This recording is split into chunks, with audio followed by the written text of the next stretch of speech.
Salut tout le monde, bienvenue à ce sixième vidéo sur le jeu Horreur à Arkham, troisième édition, publié par Fantasy Flight Games en 2018. Dans ce vidéo, nous allons disséquer le scénario 2, un festin pour Humordoth.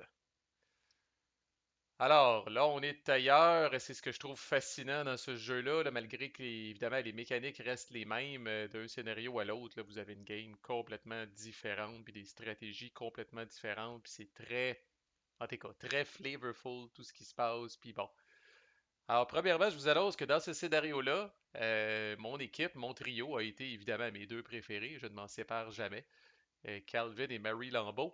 Mais on amène un investigateur moyen. Si c'est pas poche, je pense que je l'avais mis poche peut-être. Et j'avais dit en même temps quand je l'ai révisé qu'il était situationnel, Monsieur Tommy Muldoon, le flic. OK? Et ses menottes. Puis vous allez comprendre pourquoi quand on va expliquer là, comment le scénario fonctionne. Là, et il est crissement utile dans ce scénario-là. Je vous conseille ce trio-là. Vous commencez au magasin général, position centrale. Vous êtes capable, encore là, je ne répéterai pas la stratégie, là, mais vous êtes capable de faire exactement la même passe. Tolérance zéro pour les monstres sur le board. Surtout dans ce scénario-là. Holy shit, vous allez comprendre pourquoi. Mais bon, on tapoche les monstres, puis dès le départ, là, on profite du fait en plus qu'on est proche, ça vous coûtera même pas de fric pour aller taper les monstres, puis fidèle à son habitude, là, les monstres commencent sur des endroits qui ont des fléaux, fait qu'en plus après on peut réguler, bref. Euh, Truc de sentence très simple dans ce scénario-là, vous placez un fléau sur la feuille de scénario, fait que, sur la fiche de scénario, fait que ça, vous êtes définitivement encore plus peut-être qu'en temps normal, là, vous êtes sur une cloque dans ce scénario-là. Toutes les fois que sort le jeton de sentence, du réceptacle du mythe, vous allez placer un fléau sur l'affiche. Nous avons la fameuse carte alternative. Là, ce n'est pas la carte d'anomalie, c'est celle que je considère un peu moins pire, l'Outbreak. Je ne me rappelle plus c'est quoi en français, là, mais bref. Donc ça se comporte un petit peu différemment là, au niveau de la gestion du fléau sur le board. Alors pour que ça trigue, il faut vraiment qu'une space, en particulier, accumule 4 de Doom. 4 fléaux. C'est beaucoup, là. C'est beaucoup 4. Il y a du monde, il y a des investigateurs qui dorment au gaz, comme on dit, si on arrive à 4 fléaux sur une space. Mais bon. Donc, dès qu'une space, par exemple, a 4 fléaux euh, ou plus, vous enlevez 3 fléaux de cette space-là. Vous en placez un sur la fiche de scénario. Puis vous en placez un, dans le fond, dans les deux autres spaces de ce district-là. Fait que, on va faire un petit scénario ici, là, mais tu sais, vous avez trois fléaux déjà à la Bella Luna, puis vous avez un fléau ici, puis vous avez un fléau ici, là. Fait que ça, dans Anomalie, c'est épouvantable. Vous vous retrouveriez avec une anomalie dans le district, mais dans le cas d'Outbreak, ça ici, c'est encore correct. On vous dit d'ajouter deux fléaux à la Bella Luna. Vous ajoutez les deux fléaux à la Bella Luna. Puis vous allez prendre, dans le fond, trois fléaux. Vous allez les enlever. Vous allez en mettre un sur la fiche de scénario, puis vous allez en mettre un dans les deux autres districts. Fait que, puis il n'y a pas d'histoire d'anomalie là-dedans, il n'y a rien qui va jammer le district. Vous êtes toujours capable de faire des rencontres dans ce district-là. Là. Il n'y a pas ces gros jetons-là ici d'anomalie n'entrent pas en jeu dans ces scénarios-là. Là. C'est une des deux cartes qui est utilisée pour gérer les fléaux là, dans le jeu de base. Là. Comme je dis, je pense qu'il y a deux scénarios qui utilisent Anomalie, puis deux scénarios qui utilisent Outbreak. Fait que, on s'entend que la situation finale n'est pas rose là, quand même. Vous avez deux fléaux dans chaque space. Fait que là, si jamais il y a un autre space qui déborde à quatre fléaux, là, puis là, ça met un fléau dans les deux autres spaces, là, ça peut commencer à ballonner. Là, mais vous le voyez venir quand même, puis vous êtes capable de vous en occuper. Là. Je dis pas que c'est le fun, c'est une carte méchante là, qui est faite là, justement pour que le fléau s'en aille sur la fiche de scénario. Mais entre ça et Anomalie, je préfère celle-là. Je trouve qu'elle est plus facile à garder sous contrôle. Bon, le seuil, les deux seuils de fléau dans ce scénario-là, là, c'est 8 et. C'est-tu 15? 15. OK? C'est gros en plus, là. 8 et 15. OK? Puis je vous le dis, si vous êtes capable de faire là, ce qu'on va appeler encore là la ligne gagnante avant d'arriver à 8 de fléau, là, euh, En tout cas, c'est relativement facile, là, relativement. OK? Encore là, si vous arrivez à 8 de fléau, là, la game change pas mal, là. Votre habit Humordot va arriver sur le board, puis ça va être un petit peu plus compliqué. L'autre particularité vraiment de ce scénario-là, c'est que vous n'avez pas besoin de beaucoup d'indices. En théorie, vous pouvez vaincre ce scénario-là en ramassant seulement 3 indices. C'est le plus bas, je pense, ever que j'ai vu, tout scénario confondu. OK? Normalement, le pain et le beurre des investigateurs est de ramasser des indices puis de les mettre sur la fiche de scénario. Dans ce scénario-là, vous pourriez vous en tirer avec seulement 3 indices sur la fiche de scénario. Fait que là, l'histoire, en gros, il y a des cadavres qui disparaissent à la morgue, des cadavres qui sont déterrés des cimetières. Quelqu'un fait quelque chose avec les cadavres, là. Vous vous doutez qu'avec un titre comme Un festin pour Hubordot, on se doute c'est qui les bouffe, les cadavres. Bref, comme d'habitude, comme on a fait à l'autre vidéo, on va faire la ligne gagnante du scénario, puis après ça, on va voir quelles sont vos alternatives si jamais ça se met à chier un peu, là. Fait que, donc, ce que vous essayez de faire, là, classique, vous essayez de ramasser 3 indices puis de les mettre sur la fiche de scénario. Une fois que vous avez réussi à faire ça, là, le fun commence. L'investigateur leader gagne le contrôle d'un allié, quand même, je dois dire, très puissant.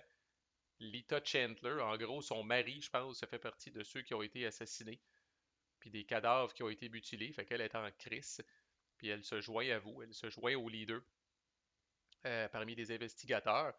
Elle a quand même 3 de résistance, 3 de santé mentale, c'est très bon.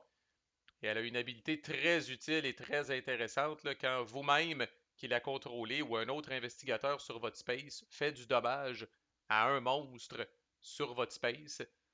Dans le fond, Lita Chandler là, va en rajouter puis va faire un dommage de plus. Là. Fait qu'elle se bat un petit peu aux côtés de vous autres. C'est comme ça qu'on peut le voir. Là. Fait que dès qu'il y a un monstre sur votre space, essentiellement, qui reçoit du dommage là, de vous ou d'un autre investigateur, là, Lita Chandler en rajoute un. Fait que bon, très intéressant. Puis il n'y a pas de limite, c'est pas une fois par round ou whatever. Là, elle fait ça, là, dans le fond, le temps qu'il y en aura. Là, fait que si vous êtes deux à vous battre sur un boss, là, puis que les deux vous faites du dommage, même si c'est dans le même round, Lita Chandler va pouvoir en rajouter un là, pour chacune de vos attaques réussies. Fait que ça, c'est la bonne nouvelle. La mauvaise nouvelle, c'est que le leader se retrouve avec ce charmant personnage-là ici, là, l'espèce de chasseur masqué, là, qui est le premier d'une série de 6 cultistes qui sont derrière là, un peu là, cette conspiration là, pour ramasser des cadavres puis pour nourrir Humordot. Puis c'est quand même quelqu'un d'assez d'équipé pour veiller tard, là. Fait qu'à 3 investigateurs, il y a 5 points de vie, moins 2 sur les checks d'attaque. Puis il fait quand même mal, 2 de dommages puis un de santé mentale. Puis bing, là, au moment où vous avez 3 indices sur la fiche de scénario, là, Lita Chandler arrive avec le leader, puis lui arrive avec le leader. Alors j'espère que votre leader, là, si vous faites bien vos affaires, arrangez-vous pour que votre leader n'ait pas joué encore à ce moment-là, puis qu'il puisse au moins crisser de première taloche au chasseur masqué. C'est fort improbable qu'il réussisse à le tuer, mais on va voir là, ben, en fait, je vais en parler tout de suite. Ben, j'ai déjà vendu le punch. C'est là que notre ami Tommy Muldoon est écœurant. OK? Et ça vaut la peine de relire ses menottes, là. Alors, les menottes de Tony disent que une fois par round, Tommy, je l'appelais Tony, Tommy Muldoon, une fois par round après qu'il inflige du dommage, qu'il se désengage ou qu'il reçoit du dommage d'un monstre humain non épique, il peut vaincre ce monstre-là, peu importe combien de points de vie a le monstre. Et là, non seulement le chasseur masqué qui est ici, mais tous les autres conspirateurs qu'on va parler ici, là, ce sont tous des humains. Ce sont tous des cultistes humains du village qui ont viré du côté obscur de la force, puis qui se mettent là à faire de l'espèce qui ramassent des cadavres pour Humordot. Là. Fait que ça veut dire quoi concrètement? Ça veut dire que si Tommy est votre leader, vous avez 3 scénarios sur la fiche, vous enlevez ces 3 indices, je veux dire, sur la fiche de scénario, vous enlevez ces indices-là. Tommy ramasse Lita Chandler. Tommy se ramasse engagé avec le chasseur masqué. Et si Tony n'a pas encore joué, qui est le scénario idéal, comme je disais tantôt, là, il va être capable de crisser une volée. Ben, il va pas besoin de crisser une volée, il a besoin de crisser une petite taloche au chasseur masqué pour le knocker un petit peu puis lui passer les menottes. Fait que là, concrètement, Tommy a aussi 3 de force. Il commence avec sa chère Becky, une espèce de shotgun ou de carabine. Fait que, qui donne plus 4 de force. Fait qu'il a comme 7 de force. Le chasseur masqué lui inflige moins 2, un malus de 2. Fait que Tommy Muldoon va brasser 5 dés. Tout ce qu'il a besoin, c'est d'un succès. Une fois qu'il pogne un succès, ben là, c'est des menottes. Il vient de faire du dommage à un monstre humain non épique. Et il peut vaincre ce monstre-là d'une shot. Ah, que c'est utile. Et ça ne fait que commencer à être utile parce que, comme je disais, il y en a 5 autres qui attendent de se faire passer les menottes. Alors, Tommy Muldoon, non seulement devient la troisième roue de la bicyclette dans ce scénario-là, là, mais il est crissement utile. C'est un scénario, on dirait, qui a été designé avec Tommy Muldoon en tête. Là. Bon, fait que. Donc là, c'est ça. OK. Ensuite, ce que vous allez faire, Où sommes-nous rendus? Nanana, OK. Après ça, le scénario vient avec une carte comme ça. Il y a vraiment des cartes là, qui se camouflent très bien dans les decks là, de district. Le scénario vient avec 5 cartes comme ça, une par district que vous allez prendre, puis comme les indices là, que vous allez brasser avec les 2 premières cartes du deck. Là. Fait que là, vous allez brasser ça comme un d'indice. Fait que la carte va se retrouver, là, la carte 1, 2 ou 3 de chacun des decks. Puis le scénario vous encourage à mettre juste un jeton comme ça dans chacun des quartiers, là, dans chacun des districts pour vous rappeler là, lesquels ont encore leur cultiste en opération, là, si on veut. Et là, bon, vous n'avez pas besoin de beaucoup d'indices comme tel, mais c'est un peu le même principe. Là. Ça devient un peu comme une course aux indices, c'est-à-dire que les quartiers où vous avez des jetons comme ça, ben, vous gagnez à terminer votre mouvement dans ce quartier-là pour venir à bout là, de piger ces fameuses cartes-là qui vont avoir été cachées là, dans le dessus du deck. Là. Fait que tôt ou tard, vous allez les pogner, et puis là, bon, c'est tout super flavorful, mais chacune de ces cartes-là, systématiquement, vont faire apparaître en jeu là, un des 5 autres cultistes qui fait partie de la grande conspiration.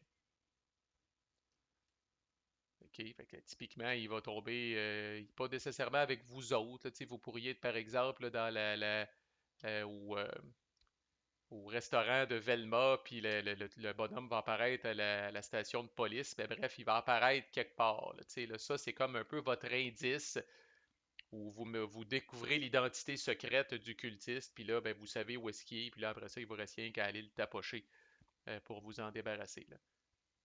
Fait que, il y a du truc il y a du truc d'enquête à faire pareil dans chacun des districts. Euh, Fait que ça nous change pas de la routine normale d'horreur à Arkham. Vous allez vous promener, vous allez taper des monstres, vous allez nettoyer des fléaux. Euh, Sauf que là, contrairement aux indices, peut-être vous avez l'embarras du choix. Là. Tous les districts, sans exception, ont un cultiste. Alors, peu importe où vous finissez votre tour, tant que vous finissez pas votre tour dans une rue, là, peu importe où vous finissez votre tour, vous allez être capable de piger des cartes puis de faire avancer l'histoire là, dans l'espoir de trouver euh, le fameux, euh, le fameux cultiste. Là. Fait que ne désespérez pas. Puis dans le fond, là, je vous donne tout de suite la condition de victoire, incluant celui-là ici, qui en est un cultiste. Là, fait qu'il y en a 6 en tout. Là. Si vous réussissez à en tuer 5 avant qu'il y ait 8 fléaux sur la fiche de scénario, vous gagnez. Fait que ça peut aller bien, ce scénario-là. Ça peut être simple. 3 indices sur la fiche du scénario, lui apparaît, passe les menottes, les jetons apparaissent dans tous les districts, on se sépare, tu sais là, on passe à travers les cartes là, des districts jusqu'à temps qu'on réussisse à faire apparaître Joe Blow, le cultiste en question. Une fois qu'il est apparu, on écrit la volée, puis là, incluant lui, on n'a pas besoin de toutes les tuer, on a rien que besoin d'en tuer 5 sur 6, essentiellement, pour vaincre le scénario. Et c'est fini après. Pas besoin d'autres indices, pas besoin d'autres patterns, pas besoin d'aller quelque part, c'est terminé. Fait qu'on va regarder, par exemple, lui est probablement le pire de la gang, lui est probablement le plus tough de la gang. Euh, Beaucoup de points de vie, grosse pénalité au combat, pas d'alternative pour le tuer. Les autres ont toutes leurs twists, là, mais de manière générale, sont un petit peu moins pires que lui. Fait que, bon, on a Wolfman Drew, l'homme loup, là, bon, qui est peut-être le plus borderline d'être un humain, mais c'est écrit, c'est un humain cultiste, fait que c'est correct, là, genre de loup-garou, là. Fait que lui aussi, là, il n'y a pas vraiment d'alternative, c'est un bonhomme de combat, 3 points de vie, malus de 1, puis feed, ça fait chier en asti, là. Vous êtes quasiment obligé de le tuer d'une shot, parce que sinon, quand lui vous fait du dommage, il se guérit, puis là, ben, des fois, il faut se mettre deux contre lui, là. Mais encore là, je le dirai pas à chaque fois, mais si vous avez Tommy Muldoon est la personne toute désignée pour aller s'occuper de chacun de ces cultistes-là. Fait que vous utilisez Marie Lambeau puis Calvin Wright pour les débusquer, là, puis les faire sortir. Là. Puis une fois qu'ils sont sortis, là, gardez toujours là, Tommy Muldoon pour la fin comme troisième investigateur du tour, là, pour que si jamais là, Calvin ou Marie spot des cultistes, là, Tommy puisse s'en aller là, puis leur passer les menottes. Là. C'est définitivement ça qui va être le plus simple, parce que comme on voit, lui, il est pas facile. T'sais, même avec Calvin, vous allez avoir de la misère à le battre d'une shot. Là. Ruth Turner.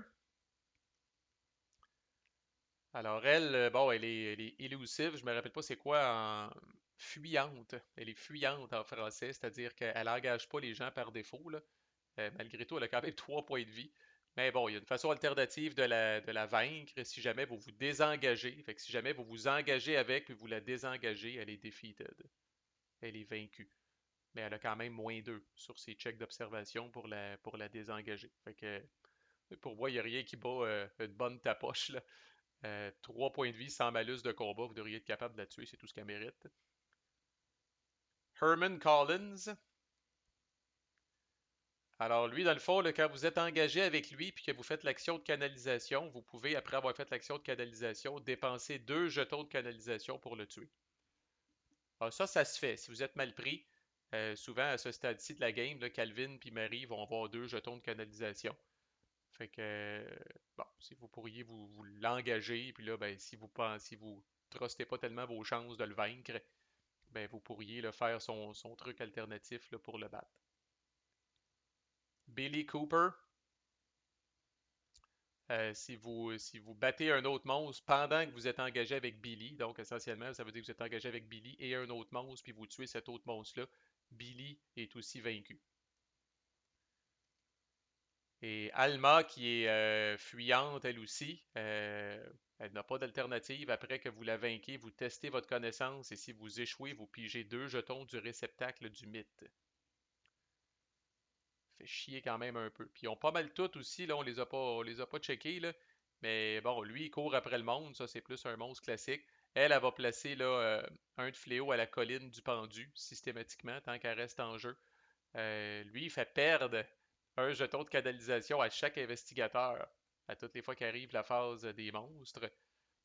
Lui, il place un fléau à la station de police. Puis elle a fait en sorte que le leader pige 2 jetons de plus dans le fond là, du réceptacle du mythe. Fait qu'il faut pas trop les laisser sur le board longtemps, là. Un à la fois, là, même, je vous dirais, là. Dès qu'il y en a un, précipitez-vous, parce que des fois, sans le vouloir, même si vous voulez y aller un à la fois, si vous avez des investigateurs, par exemple, qui sont ici, puis que le cultiste n'a pas encore été révélé, vous allez faire une rencontre, vous risquez de piger cette carte-là, vous risquez de faire apparaître un autre cultiste. Fait que là, tu sais, il faut essayer de tempérer nos ardeurs un petit peu le plus possible. Puis, mais bon, dites-vous que vous en tuez 5, vous êtes correct. OK. Qu'est-ce qui peut chier? Ben, d'abord, il y a des monstres, comme d'habitude. Là. Il y a 13 cartes dans le deck de monstres. Là, puis, Chris, il y en a des pas pires. La bonne nouvelle, c'est que la plupart, il y a beaucoup de ghouls, en fait. Il y a juste juste eux autres qui sont des humains, là, que Tommy Muldoon peut s'occuper aussi, là. Fait que, donc, dans le fond, là, les personnes masquées, là, euh, 5 points de vie, pas de malus de combat, par exemple. Après qu'ils vous attaquent, vous subissez 2 de dommages à moins que vous plaissiez un fléau dans votre space. Puis tant qu'ils restent là, ils placent un fléau dans leur space, puis ils apparaissent où il y a le plus de fléaux, donc ils peuvent contribuer des fois à un outbreak. Le prêtre ghoul, que quand arrive la phase de monstre, tous les investigateurs subissent un de dommage, c'est quand même fatigant. Et lui aussi est très fort, 4 points de vie, puis -1 pour le battre. Le Nightmarish Fiend, 4 points de vie, moins un pour le battre, puis feed, c'est fort en hostie, puis il fait 2 de dommages, puis 2 de santé mentale, alors il est très fort. Et le Corpse Taker, 5 points de vie, moins 2 pour le battre, c'est aussi très fort. Puis lui apparaît où il y a le plus de fléaux. Puis quand arrive le tour des boss, il prend un fléau de sa space, puis il le bouge sur la fiche de scénario. Alors il fait vraiment chier. Et la bonne nouvelle, vous avez Tommy Muldoon, qui est quelqu'un qui est spécialisé, si on veut, en combat. Alors profitez-en, même si c'est pas des humains. Avec son 7D, là, il est capable quand même de faire pas mal de dommages. Puis s'il y a déjà Lita Chandler, dites-vous qu'à chaque fois qu'il fait au moins un dommage, Lita en rajoute. Et la seule affaire qui peut chier, mais c'est quand même pas banal, si jamais vous vous ramassez avec 8 de fléau sur la fiche de scénario, ben Humordot apparaît à la colline du pendu. Alors on va commencer avec la seule bonne nouvelle, c'est qu'Humordot, il est lent. Alors il bouge vers l'investigateur le plus proche, mais il bouge juste de 1. Alors il est relativement facile à contourner. Par contre, il est massif. Fait qu'il engage tout le monde sur sa cause. Puis bon, il peut jamais être épuisé non plus là, quand vous vous échappez. Là. Fait que on y échappe pas vraiment. Là. La seule affaire qu'on peut faire, c'est d'essayer de le contourner. Et holy shit, si c'est la première fois que vous voyez un monstre épique, là, bienvenue à Horreur à Arkham. Alors, Humordot, il y a 20 points de vie. N'ajustez pas votre appareil. Là. À 3 investigateurs, Humordot, il y a 20 points de vie, moins 2 sur les checks de combat, moins 1 sur les checks pour l'évader. Euh, il est massif, comme on disait, il engage, puis il attaque tout le monde qui est dans sa case. On peut pas l'exhauster, on peut pas l'épuiser, même quand on s'échappe. Il n'y a que deux bonnes nouvelles, finalement. C'est pas fini quand vous êtes rendu là. Bon, il y a deux bonnes nouvelles. La première, c'est que ses points de vie sont réduits de 2 pour chaque cultiste que vous avez tué. Les vrais cultistes, là, ces 6-là. Là. Fait que si vous persévérez en l'évitant, parce que comme je disais, il est lent, puis vous continuez votre recherche de cultistes, puis vous continuez de tapocher les cultistes, puis mettons que vous en tuez 5 ou même que vous en tuez 6 rendu là, parce que là, il est trop tard, là, c'est plus suffisant. Une fois qu'il est apparu, il est trop tard. De tuer les cultistes, c'est plus suffisant, il faut dealer avec ce monsieur-là. Là. Fait que, mais si vous réussissez quand même à tuer les 6 cultistes pendant qu'il est sur le board, ben vous allez diminuer sa vie à 8. Je dis pas que c'est facile, mais c'est moins pire que 20. Là. 8 points de vie au moins, bon, on peut le voir dans notre tête si on veut. Et l'autre chose, parce que rappelez-vous, vous allez continuer, même si vous devez avoir juste 3 indices, par la nature des choses, vous allez continuer à récolter des indices. Parce que des indices, il va y en avoir un peu partout dans les districts, puis en faisant des rencontres, en essayant de trouver des cultistes, des fois vous allez pogner des indices. Ben, la bonne nouvelle, c'est que quand vous attaquez Humordot, vous pouvez dépenser des indices de la fiche de scénario pour y faire des dommages additionnels. Fait que scénario, il y a deux indices sur la fiche de scénario. Vous attaquez Humordot, vous y faites un de dommage, vous dépensez les deux indices, vous y faites deux de dommages de plus. S'il part à 8, vous devriez être pas pire. Si vous avez Lita Chandler, n'oubliez pas qu'à chaque fois que vous y faites du dommage, si Lita est là, vous pouvez y faire un de dommage de plus. Fait que c'est faisable. C'est faisable, mais rappelez-vous, là, le jeu vous punit un petit peu parce que vous vous êtes rendu à 8 de fléau. Fait que tant pis pour vous autres, là, vous devez dealer avec Humordot. Dans un monde idéal, grouillez-vous le cul, puis essayez de tuer 5 cultistes avant qu'il y ait 8 fléaux sur la fiche de scénario. Si vous réussissez à le tuer, vous gagnez la game, mais vous devez faire ça avant qu'il y ait 15 fléaux sur la fiche de scénario, sinon c'est game over pour vrai. Puis là, je vous donne des fois des petits trucs, là, mais puis là, vous allez comprendre pourquoi je n'haïs pas Michael McGlenn comme un espèce de finisher, là. Mais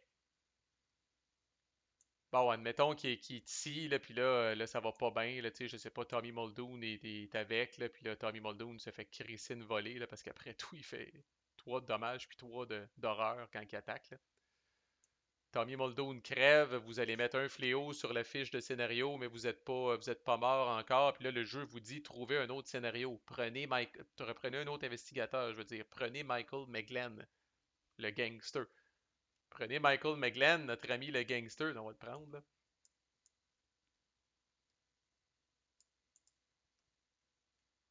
Puis prenez son vieux taco. Fait qu'il va apparaître au magasin général, là, on l'appelle, Michael, viens-t'en. Il arrive dans son vieux taco au magasin général, il embraye, il s'en va avec son vieux taco, il fonce sur rue Mordotte, ça va y crisser 2 points de dommage directement. Puis après ça, là, Michael peut attaquer là, avec ses 8 dés, avec son Tommy Gun. Bon, ça va être réduit par 2, mais il va comme avoir 6 dés pour attaquer Hubordot. Michael McGlenn est un excellent finisher. Ça m'est arrivé des fois justement quand j'ai un investigateur qui crève vers la fin du scénario, puis qu'on est pogné contre un big boss comme ça. Pourquoi pas amener le meilleur pour se battre? Lui, il n'a pas besoin d'items, là, d'acheter d'items. Là, il vient avec le Tommy Gun, puis il est prêt. Puis j'en ai parlé, son vieux taco, très intéressant, là, contre un gros crise de monstre comme ça, là, fonce dessus, il inflige 2 de dommages. Tu sais, s'il y a juste 8 points de vie, le monstre, 2 de dommages, c'est gros en crise. Puis si vous le tuez, vous gagnez la game. Fait que si jamais vous perdez un investigateur, puis ça vous dit là, la règle dit prenez un autre investigateur, faites-le apparaître dans la space de départ, là, viens-t'en Michael avec ton vieux taco, puis prépare-toi à foncer sur Humordot. Alors voilà, très bon scénario, beaucoup d'action, beaucoup de batailles, très intéressant de chasser les cultistes, là. J'adore ce scénario-là. Tu sais, il est un petit peu plus, c'est pas nécessairement compliqué, là, mais il est différent. Il est différent, puis mais il est très très le fun, là. Puis c'est une course. Puis encore là, si vous le faites proprement, juste besoin de 3 indices, puis de tuer 5 cultistes sur les 6, puis vous êtes correct. Sinon, vous allez vous frotter à Humordot, continuer de trouver des cultistes pour faire descendre ses points de vie, parce que c'est pas vrai qu'à 20 points de vie, vous allez être capable de le battre là, juste par la force des armes. C'est pas comme ça qu'on deal avec un grand ancien. Voilà, ça conclut. Encore là, si vous avez joué ce scénario-là, eu des expériences différentes, n'hésitez pas à les partager. Sinon, moi, je poursuis avec le scénario 3 dans une prochaine vidéo. À plus.